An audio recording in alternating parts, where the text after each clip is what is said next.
Now let's see this question. City A to city B is a downstream journey on a stream which flows at a speed of 10 kilometers per hour. So you can assume that there is city A somewhere here, and then there is city B somewhere here, and this is a river. And now from city A to city B, the water is flowing downstream. That is what they are saying. So city A to B is a downstream journey. Okay, and downstream journey on a stream which flows at a speed of 10 kilometers per hour, which means the speed of the stream is 10 kilometers per hour. Now boats P and Q run on a shuttle service between two cities that are 600 kilometers apart. So they are saying that the distance between these two cities is 600 kilometers. And now there are boats P and Q which are running shuttle service. Right? Shuttle service means they will be carrying people from city A to city B. Right? Now boat P which starts at city A. So at city A there is a boat which is starting, right? Boat P is starting at city A. Now it is having a still water speed of 50 kilometers per hour. So it is moving at a speed of 50 kilometers per hour. While boat Q which starts from city B at the same time has a still water speed of 30 kilometers per hour, which means if you see this boat Q, it is starting from this point, so it is going like this and it is going like this. Now they are giving the still water speed. So still water speed means without considering the stream speed into, without taking it stream speed into consideration.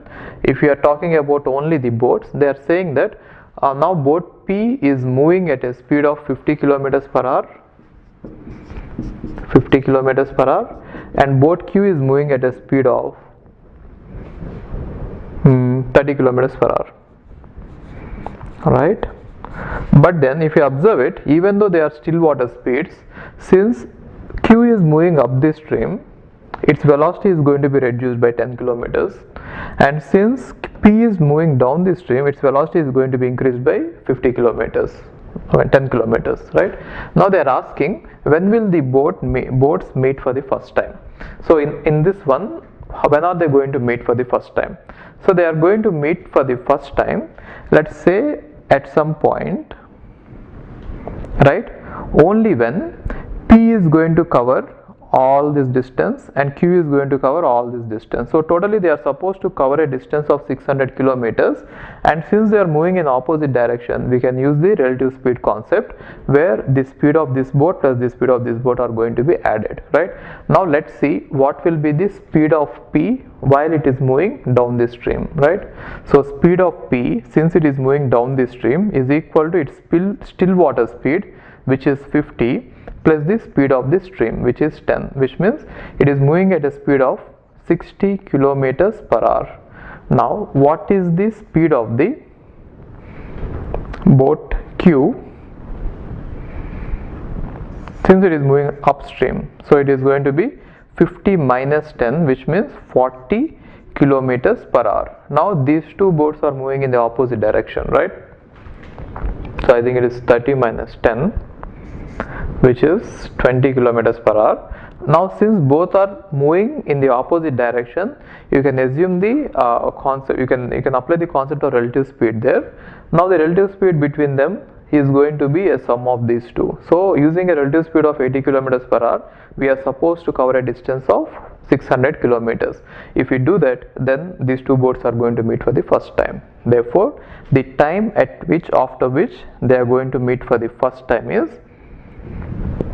equal to the total distance of separation, which is 600 kilometers divided by the relative speed between these two boats. The relative speed between these two boats is going to be 80 kilometers per hour. Right? Now this one, if you compute it, is going to be 7.5 hours. So it is going to take us 7.5 hours, or after 7.5 hours they are going to meet for the first time. Got it? Okay. Hi, if you are planning to do masters, then doing masters abroad is better than doing masters in India. I'll give you all the reasons. So first reason is, out of 1 lakh students who take GATE every year, there are only 500 seats in old IITs. So all the IITs put together have an acceptance rate of 0.5%. And IITs, universities better than IITs, they have very good acceptance rate like 30%, 40%. But all the IITs put together have an acceptance rate of 0.5%. And if you are working hard to get into IIT Bombay's ranking is 177 and IIT Roorkey's ranking is 400. If you are happy to get into IIT Roorkey, then getting into universities better than IIT Roorkey is easier compared to getting into IIT Roorkey.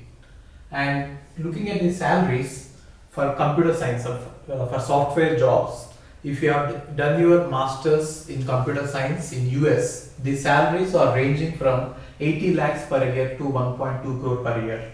So even if you take an average of 1 crore per year, your savings will be much higher than the salaries in India.